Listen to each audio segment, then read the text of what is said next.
सेठ दाऊद को बोल, 2 सवाल पिया के साथ है।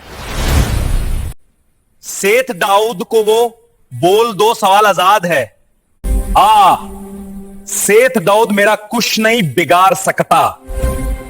खैर, अगर पिया को कुछ हो गया तो मैं सेठ दाऊद को मार दूंगा। पिया अब अकेली नहीं है। सेठ दाऊद से दुश्मनी महंगी पड़ेगी तुमको। अच्छा होगा अगर तुम दूर रहो पिया से। सेठ दाऊद ने तुम्हारे पीछे बंदे लगा दे हैं। अब असलाम के साथ तुम भी मरोगे।